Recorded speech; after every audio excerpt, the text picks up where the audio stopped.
Perdagangan internasional adalah perdagangan yang dilakukan oleh penduduk suatu negara dengan penduduk negara lain atas dasar kesepakatan bersama.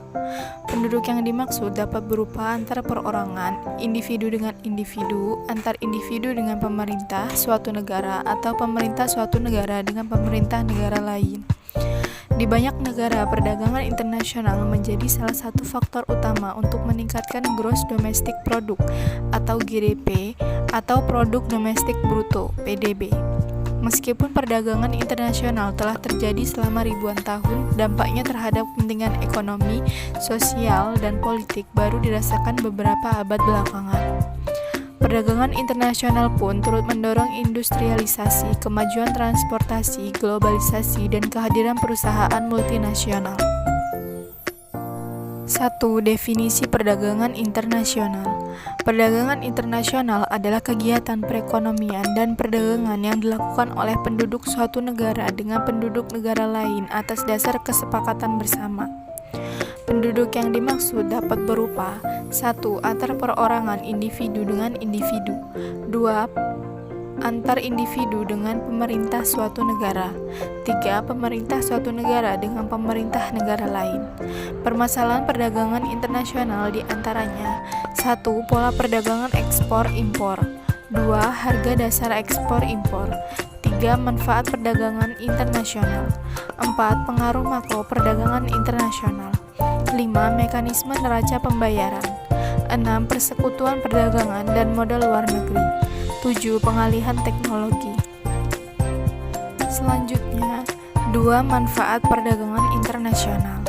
Setiap negara yang melakukan perdagangan dengan negara lain tentunya akan memperoleh manfaat bagi negara tersebut. Manfaat tersebut antara lain 1. Memperoleh barang yang tidak dapat diproduksi di negeri sendiri. 2. Memperoleh keuntungan dari spesialisasi. 3. Memperluas pasar dan menambah keuntungan. Dan yang keempat, transfer teknologi modern. Akibat perdagangan internasional diantaranya A. Tukar-menukar barang dan jasa antar negara. B. Pergerakan sumber daya melalui batas-batas negara. C. Pertukaran dan perluasan penggunaan teknologi sehingga dapat mempercepat pertumbuhan ekonomi suatu negara. 3. Sebab-sebab terjadinya perdagangan internasional. Setiap negara dalam kehidupan di dunia ini pasti akan melakukan interaksi dengan negara-negara lain di sekitarnya. Biasanya, bentuk kerjasama atau interaksi itu berbentuk perdagangan antar negara atau yang lebih dikenal dengan istilah perdagangan internasional. Beberapa alasan yang menyebabkan terjadinya perdagangan internasional antara lain 1. Revolusi informasi dan transportasi. 2. Interdependensi kebutuhan. 3. Liberalisasi ekonomi. 4. Asas keunggulan komparatif. 5. Kebutuhan devisa. 6. Adanya perbedaan selera. 7. Adanya keanekaragaman kondisi produksi. Dan 8. Perbedaan kebudayaan dan gaya hidup. Selanjutnya yaitu 4. Pengertian ekspor. Jika mengacu pada Peraturan Pemerintah Nomor 10 Tahun 2021, ekspor adalah aktivitas mengeluarkan produk dari daerah pabean.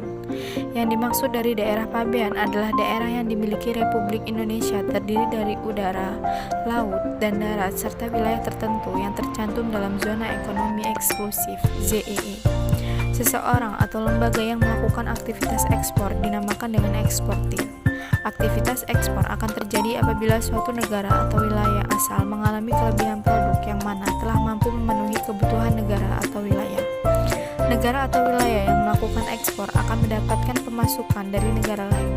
Pemasukan tersebut akan disebut dengan devisa.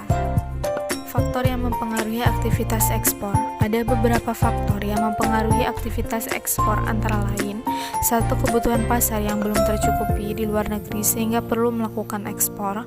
2. Eksportir memahami situasi dan kondisi pasar luar negeri. Sebagai contoh, kondisi pasar membutuhkan barang berupa mobil, maka eksportir akan mendistribusikan ke wilayah tersebut. 3. Iklim bisnis yang mampu diciptakan oleh pemerintah. 4. Adanya kerjasama dan perjanjian internasional yang membuat aktivitas ekspor-impor dapat terjadi. Tujuan ekspor diantaranya 1. Mengontrol harga produk. 2. Meningkatkan devisa negara. Dan 3. Memperluas lapangan pekerjaan. Selanjutnya 5. Pengertian impor. Dalam Peraturan Pemerintah Nomor 10 Tahun 2021, impor adalah aktivitas memasukkan barang ke dalam daerah pabean. Adapun barang yang dimasukkan terdiri dari berbagai macam, mulai dari kendaraan, transportasi, hingga tenaga manusia. Adapun produk impor merupakan produk yang tidak dapat diproduksi dalam negeri. Orang atau lembaga yang melakukan aktivitas impor disebut juga importir. Keuntungan yang didapatkan dari harga produk tersebut yang mana biasanya lebih murah daripada produksi dalam negeri. Untuk mengawasi produk ekspor dan impor, maka hadirlah bea cukai. Setiap produk yang diimpor pasti akan dikenakan pajak sesuai dengan jenisnya. Faktor yang mempengaruhi aktivitas impor. Ada beberapa faktor yang dapat mempengaruhi aktivitas impor, antara lain: 1. Tidak bisa memproduksi barang atau kehabisan bahan baku sehingga perlu melakukan impor dari wilayah lain. 2. Sudah mampu menghasilkan produk tetapi tetap tidak bisa memenuhi kebutuhan dalam negeri. 3. Biaya produksi lebih mahal sehingga untuk menekan dan menguranginya maka lebih memilih impor dari wilayah lain. Namun, patut diketahui bahwa impor adalah aktivitas yang mengurangi devisa sehingga membuat wilayah tersebut bisa jadi mengalami defisit keuangan. Yang terakhir yaitu tujuan impor. 1. Memenuhi kebutuhan dalam negeri. 2. Memperkuat neraca pembayaran. Dan 3. Memperoleh teknologi modern.